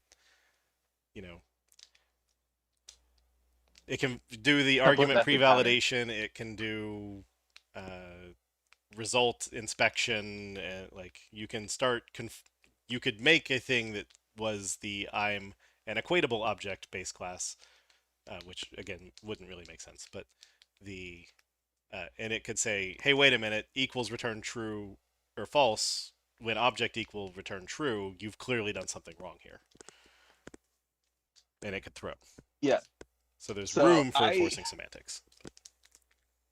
Yeah, I mean, you could like get rid of a type, right? Basically, by removing the interface and just saying async validate options is it. But for consistency, I think another interface is fine. Like, let's say that iValidate options was an abstract base class. Would we be able to add async like this anyway? Like, or I mean, we'd probably have to introduce a new type anyway to have people opt in. So I don't think we've really been bidden. We'd have the sync over async. Should we just make it work discussion? But right, and then we probably wouldn't. And then we'd end up introducing a new type. I mean, we can always have, if we don't have a need for the interface, we can always leave it off, have async validation options be abstract. And in the future, if we get customer feedback that there is a need, we can make async validation options non-abstract and add the interface. And it will that's assuming that no one like consumes these types other than us, and then therefore everything that consumed the partial class will be able to consume the interface we add later. Anything that worked only on the class would be broken by the introduction of the interface because it wouldn't work with anything that just implemented the interface. They'd have to expose another overload to start taking it. Right, which is like, I'm not honestly, I'm not that sure that much code other than our own code calls into iValidate options, which is the reason why it might not be so bad if it doesn't derive or extend, or if async validation options doesn't extend iValidate options. It's probably okay because we're the only callers anyway. I'm still tempted just to derive from it to be safe.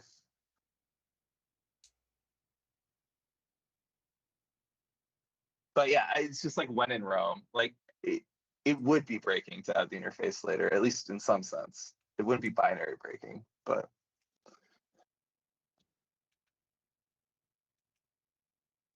Yeah, it's not a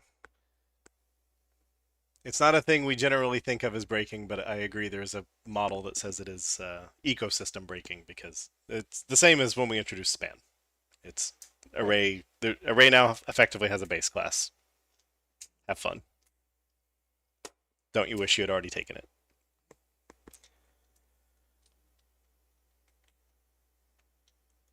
yeah, it feels pretty safe to me to keep the interface. I don't think we're gonna like hate ourselves too much for doing it, especially since it's already there for the sync path. Fair enough.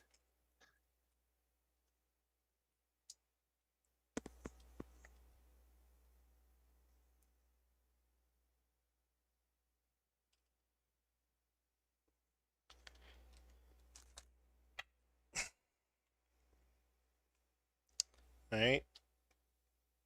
So, and then we have the prototypical class of the interface, in that, you know, it's named the same thing without the I. And so, is this based on existing pattern, or are we inventing something here?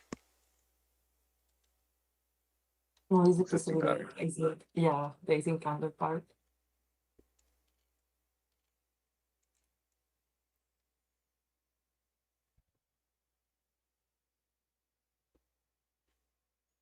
Right, so func of t options in bool becomes func of t options cancellation token and value task of bool. So now we get to say value task or task. Tanner, Stefan, fight. We should be consistent.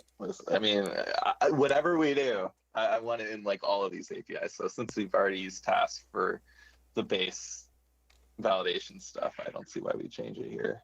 Yeah, my default preference is follow the existing guidance, which is, you know, only use value task if you're in a scenario where you know it's explicitly beneficial, such as frequently returning because it's already completed synchronously, which is the primary reason. And if we don't have that, then default to the safer option of task. Yep. And these are, Yeah. or the func is of bool, which means that the cases that value task would have completed synchronously, you can return the cached true task and cached false task. So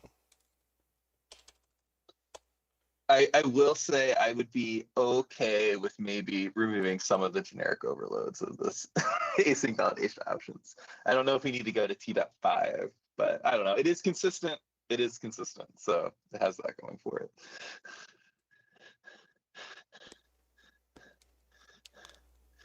yeah, I think just if sync went up to 5, then async going up to 5 seems fine. Yeah, I'm fine with it. And assuming that they are named TDEP through, or TDEP in the 1 and then 1 through N. Yep, that's what I see. Yeah, And I'm that- also fine with consistency, but I'd like to note audibly on the live stream that if you're passing more than like 3 to 4 arguments, you should probably be putting them in a struct just for efficiency reasons. Yeah, maybe.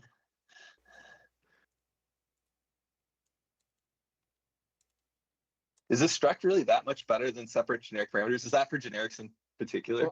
Well, no, it's just for parameters in general. So the consideration is that on most ABIs, you get approximately between 4 and 5 registers available for passing arguments. So some platforms provide a few more, but 4 to 5 is about the limit. And so one of those is going to be taken by this, which means you've got 3 or 4 arguments left that you can pass. And anything beyond that won't be passed in register. What will happen is it will be spilled to the to a shadow space on the stack, and a Right, but the reference struct still gets allocation spilled is too. passed instead. Yes, Right, but what? but it avoids the individual parameter copying and access. You have one dedicated place of where it's already in memory, and you can access it instead. So Okay. it's more efficient to populate the stack and to pass to the method that needs it and then access all the data on it.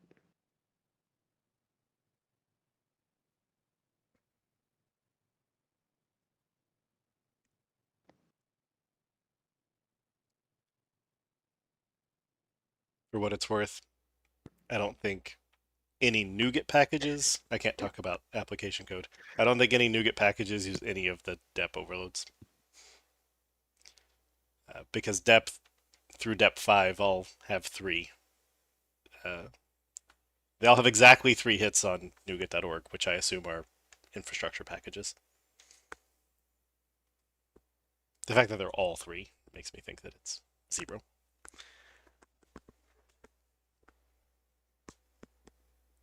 But this is the kind of thing that's used in application code, not libraries. Chat asks, can the implementations for delegates be internal? I assume that's can the validation properties be internal?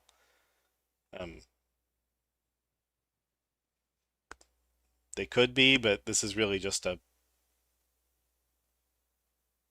box around the things, and usually we make constructor arguments public. And again, Yeah, whatever. especially since that's what we have on the other type. I don't feel much of a need to deviate.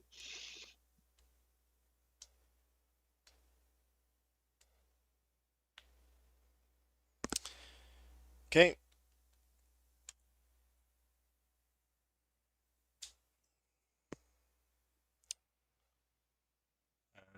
I assume that saying options builder extensions validate on start is an existing method.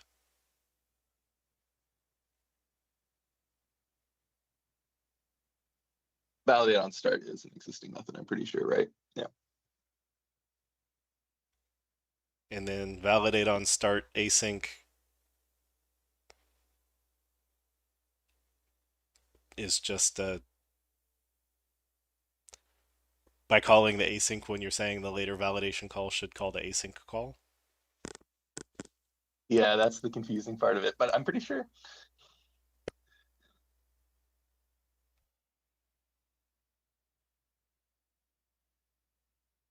Async validate on start.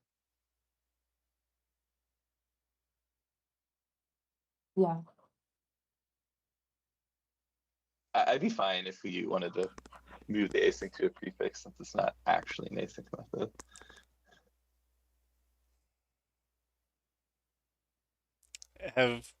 Have we already had prior art in this space?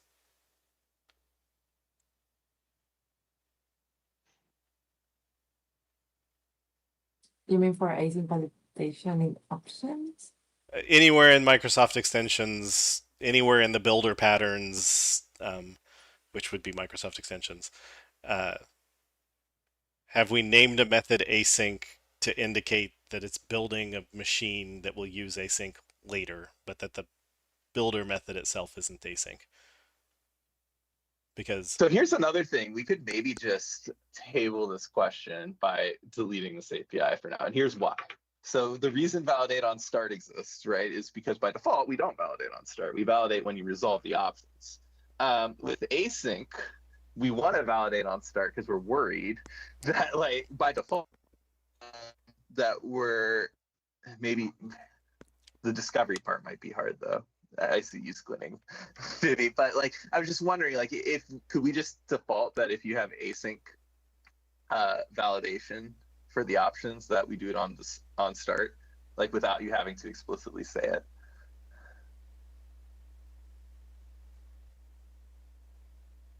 Because this is the new type of validation, right? Like validate on start was added after, right? That's part of the reason it exists. Like maybe we would have done that initially, but we didn't. So it had to be like an opt-in thing. But for async validation, it's new. Probably want to do it as soon as possible anyway. I think it's a reasonable default. And I don't even necessarily know why you'd want to override it the other way. Though we could add an API for that at some point, perhaps. We could alternatively make it a bool. The signature is effectively the same, and we're only differing on whether we're building the sync or the async state. So you could make it a bool parameter of whether we're building, and then you don't have the ambiguity of the method name, and you have it clear in the syntax of what you're building. Right. And then we could still change the default, and that would give you a way to opt out. You could be like validate on start false, and even if it's async validation, it'll be like nope. Like, I mean, that's an interesting point, right? Like, if you have an async validator for given options, can't we just like reuse validate on start?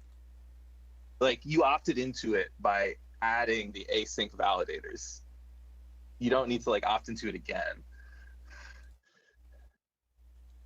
Like we could, like, even if we didn't want to change the default, we could just reuse the validate on start API. The fact that it's async is just kind of an implementation detail. A user might have the same type that supports both sync and async, But that'd be new. and That'd be it is new. not implemented as sync over async. And in such a case, you would still want to differentiate on which APIs you want to call from it. I'm not sure about that, actually. Like, I would say, assuming that we're not having one extend the other, I would probably just say if you have the async one, prefer that. I mean, we could just document it or do both, but I would probably just, like, I don't like the idea of having validate on start and then like a separate one for async. Like, conceptually, it's the same thing. It's like I want to validate on start. Like, whether or not it's async depends on what kind of validators there are. Yeah, it But feels doesn't weird that you'd care to have an opinion of how the validation is done. Other than Well, you it- registered a validator that could do it. isn't the did with the I maybe I'm thinking of the last issue we reviewed, but didn't we have something where we were inheriting and then we had to override, and so you had both the sync and async options in the same type Yeah. already? So the major difference, I think, between that and this is that options validation is a little bit newer. It doesn't have the history going back to that framework, and we're basically the only callers. We, as in like the options manager and all of that, right? Like our options machinery / hosting for the validate on start stuff. But like we're the only ones to do it. We're the only ones to look at it, and that makes that opens up the options if we make that kind of assumption. Otherwise, yeah, we have to do the whole thing where we extend the other thing, and then that kind of solves the answer. Like, well, what if you implement both? Well, everything that does async validation implements both at that point. But I think it's fine to keep them separate. I honestly don't have a super strong feeling either way.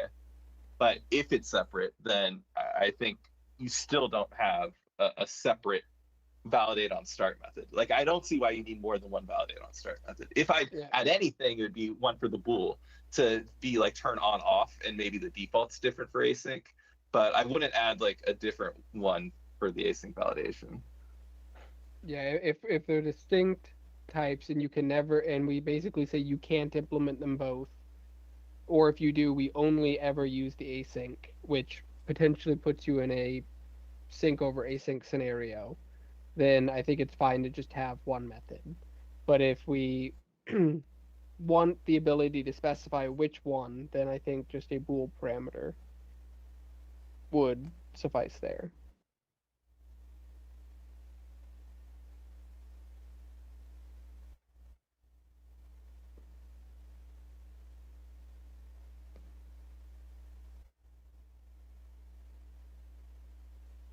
Yeah, I think this kind of applies to all the option builder extensions. Like, same with validate. Like, if you have an async validator, I think that should just be implied with the existing validate.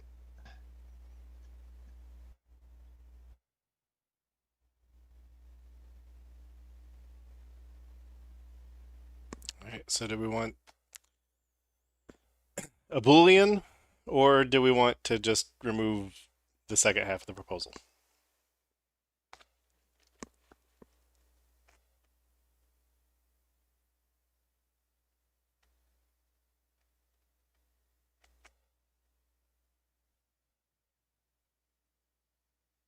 Sort of expecting you to have opinions Sorry, here. I misread the validate async stuff. That does need to be a little different. I mean, at least it needs to be a new API because it has that takes the value task validation callback.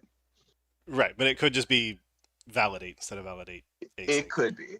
Yeah, it could be an overload. Yeah, and it probably should be. I don't have a strong preference. I'm probably never personally going to use this API, so I'm probably the wrong person to have a strong preference on it as well. I've literally never used anything from Microsoft extensions. Oh, come on, Jeremy. Join us. I All think right. I'm the same. Oh wait, I lied. I did one time work on a project that. Oh no, I took over API review.net. I think Mo used it. So Oh yeah, yeah, exactly. I've contributed to your project that used DI and everything. Yeah. I've never Alright, interacted. so I've never written the line of code, but I you now told have worked AI on to. projects that used it. So You've merged PRs into code. Yeah. That anyway. all right. So validate on start. Do we need to do anything, or should we just delete this from the proposal? And if we need to do something, we'll add it later.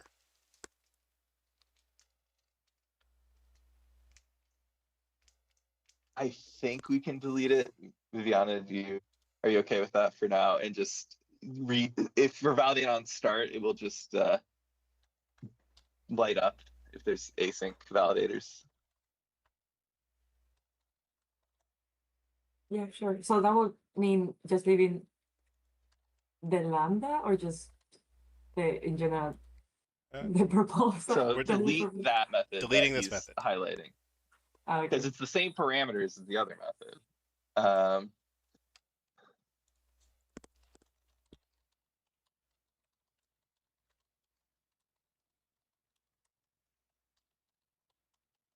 It's like the same signature, it's just a different name. And I'm just saying we could just use the existing method to do what validation on start async would do. Yep. Assuming they're async validators.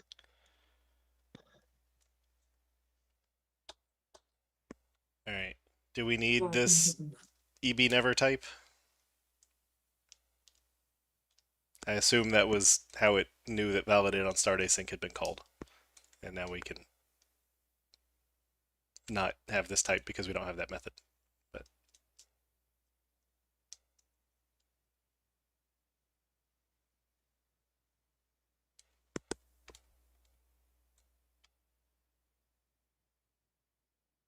Yeah, that was for like an additional card around the async one. all right, so we can cut this type.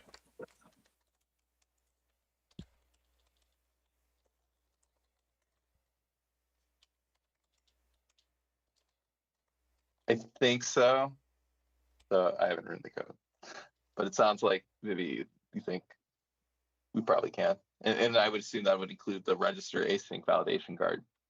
Could be removed as well. Yeah. Yeah, that's okay. That was for like extra protection.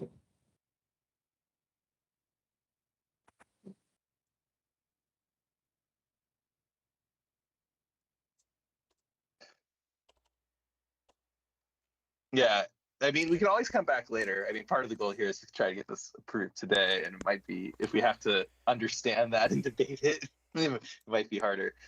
If we don't need it, that'd be great. But Yep. if it does add valuable protection, we can definitely bring it back. All right. And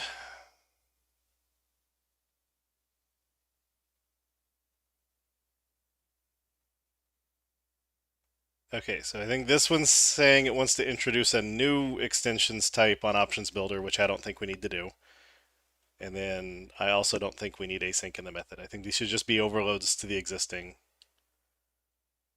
Yeah. Validate that take a func that can return task.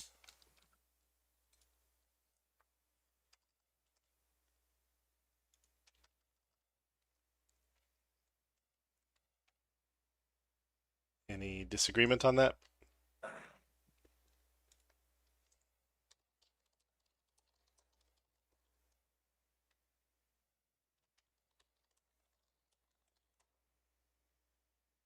Wait, about async validation state, it is needed for the card, but I think if everything is just in the existing method, that could be internal.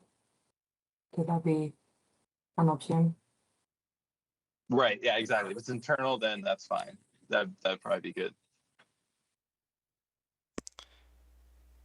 Okay. All right. What type is options builder async validation extensions pretending to copy from? Right. That's what I'm looking for too. So what's Gotta be the something. synchronous version of this?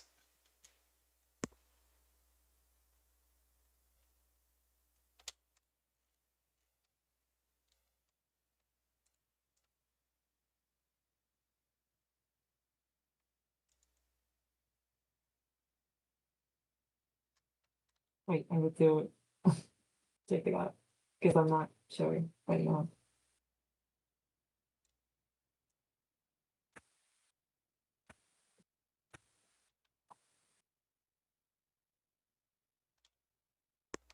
The fact that the method would just be called validate. I think it's makes it hard to search. directly. I actually think the validate stuff's on options builder. I think that's why we're not finding it. Maybe we could just add it directly. I don't think they're extension methods. They're virtual methods on options builder of T options. Ah,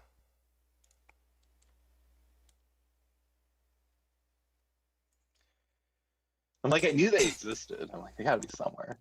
Like, we obviously did just anyway. okay. So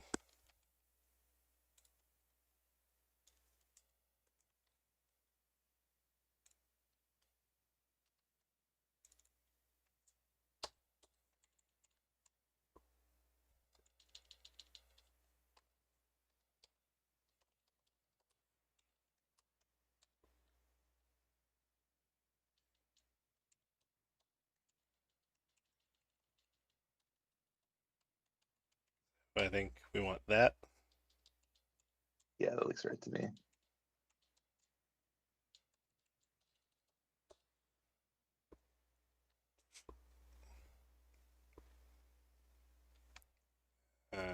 T options comes out of the generic because it's from the class. But T dep stays local. Okay. I guess I'll get rid of the this is because it's now this.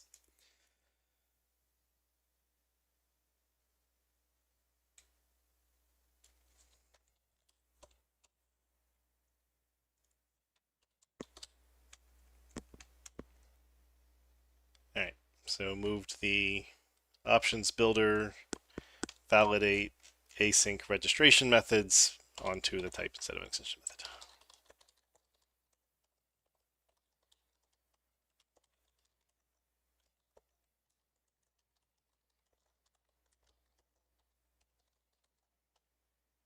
Oh, except I think they should be virtual because everything on that type's virtual for some reason. Right. Yeah.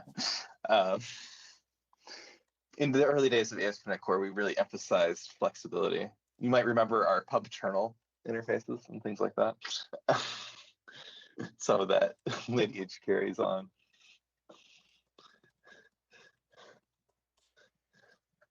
All right.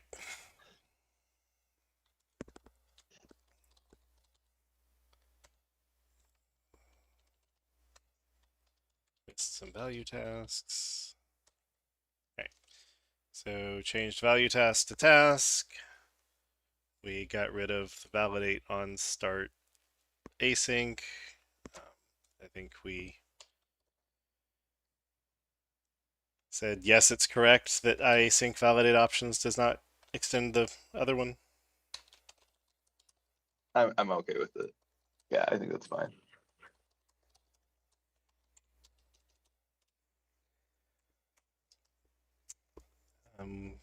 We removed validate on start async. Validate on start will simply prefer the async methods over the sync methods. We got rid of async validation state and related machinery. And we changed the last thing to just be instance methods.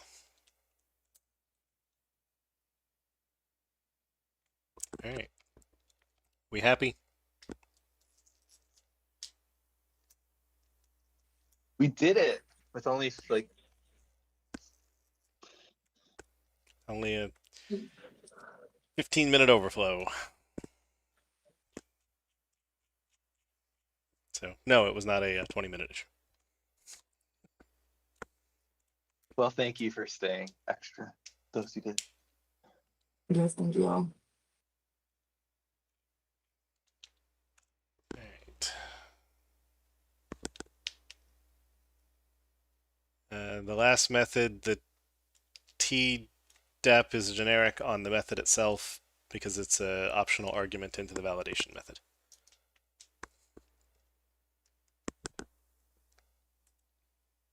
So, and then this validate did not need to be generic because it's only generic over the thing that the type is generic over.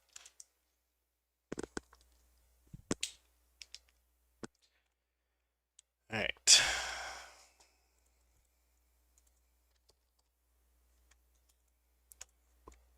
API approved. We come back over here. We push good old F5. And it just hasn't caught up yet. So, well, looks like a stronger F5. All right, that button's slow. Looks like the whole backlog, whole backlog fits on a screen now, and there are no reds, so we've made progress. And yeah, should be back to regular service as usual. So there we go. So thanks everyone for joining.